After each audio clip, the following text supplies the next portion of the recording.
पुराण से लोकगीत। हम भोजपुरी लोकगीत बिरहा गायक अमरनाथ यादव, जिला बस्ती। एगो छोटा सा प्रयास फिर है भैया, सूरज भैया। हाँ भैया। अरे बतावेला पुरनवा हो, अरे बतावेला पुरनवा हो, अरे जहनवा टिकल प्रेम के।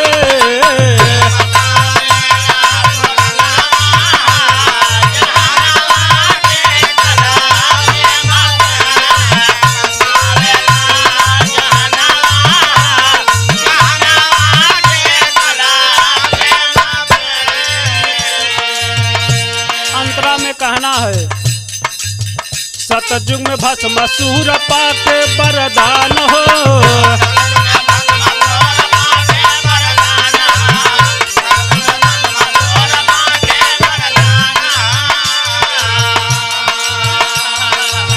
पाके वरदान कैल शिव के परेशान हो।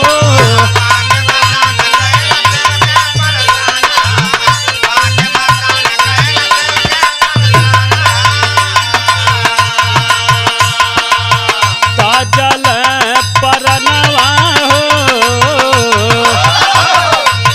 ताजल परनवा हो, जहनवा टिकल प्रेम पे।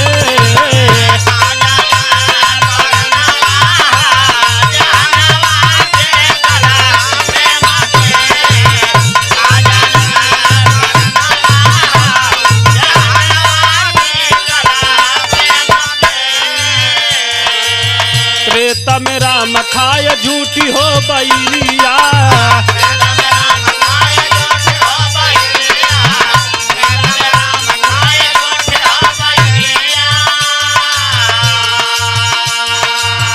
प्रेमवा में सबरा बहावेली डहरिया।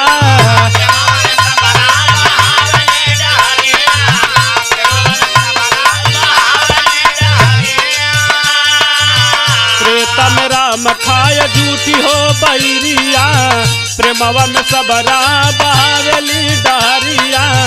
पवली दरसनवा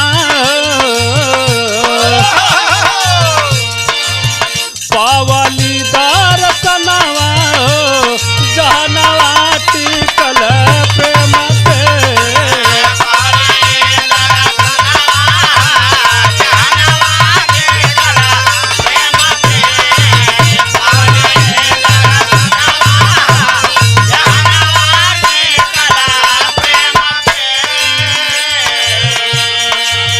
द्वापर में किसड़ खाय बिंदु घरे साग हो,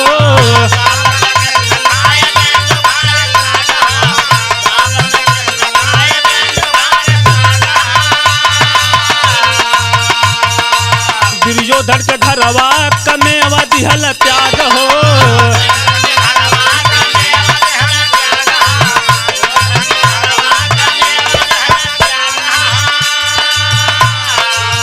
द्वापर में किसड़ खाय बिंदु घरे साग हो, दुर्योधन के घरवा कमेवा दिहल त्याग हो। दिहल दरसनवा हो, दिहल दरसनवा हो, जहनवा टिकल प्रेम पे।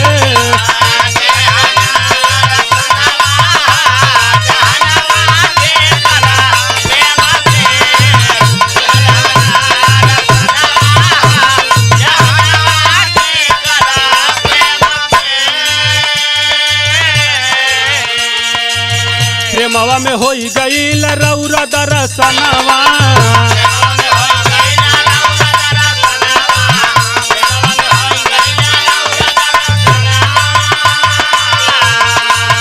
प्रेमवा में लैला मजनू तजल परनवा।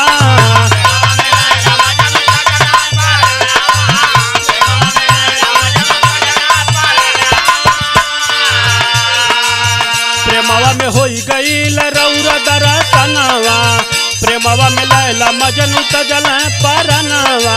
अमरनाथ यादव कतारनवा, जहनवा टिकल